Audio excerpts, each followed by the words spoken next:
surprise you to know that in 1913, New Zealand was one of the most highly unionised countries in the world. And in 1936, the first Labour government made union membership compulsory.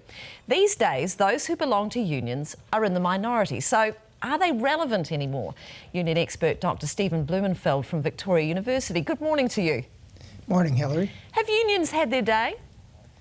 No, unions have not had their day. Unions are just as strong now as they were 20 years ago. About 20% of the labor force is still are still members of unions, and that was the case about 20 years ago.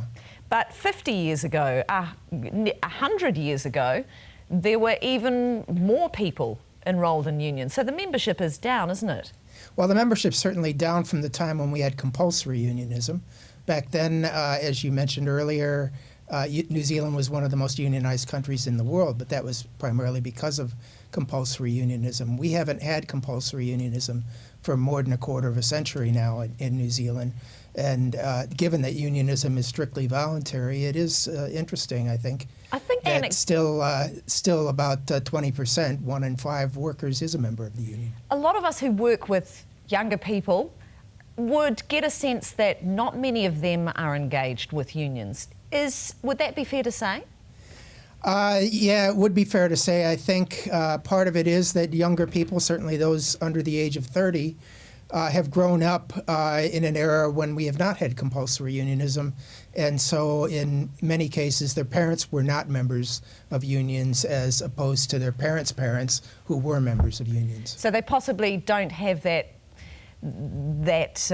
relationship with unions and know what good work that they do. While we're talking about what unions do, can you explain to us, I mean, we see in the news when things go bad and we have the unions on and we have the employers on and it's all, very kind of militant and harsh words being spoken by both sides.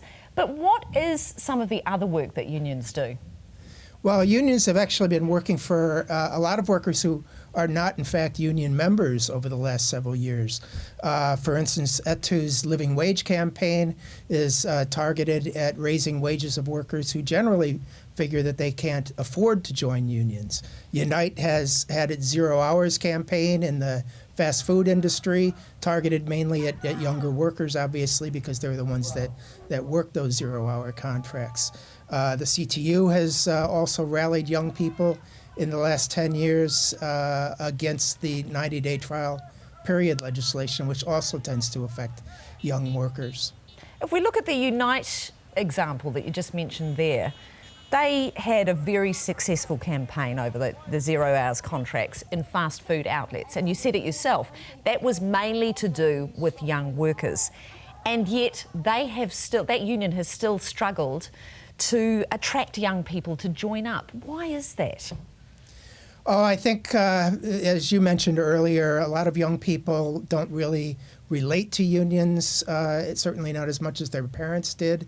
But most of the workers that were represented effectively by United in the 0 hours campaign have maintained their loyalty to unions. Yeah, and yet it was a great advertisement for Unite Union and unionism that they had this successful campaign, and yet it still didn't quite strike the note with the young people. I just want to focus on that for a minute because it seems to me that unions kind of, need to become more relevant, that they just seem a bit old-fashioned at times.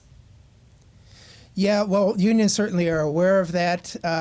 It's not just in New Zealand, it's really in every country where unions once controlled a large share of the labor market, and that's no longer the case. They refer to it typically as the crisis in unionism.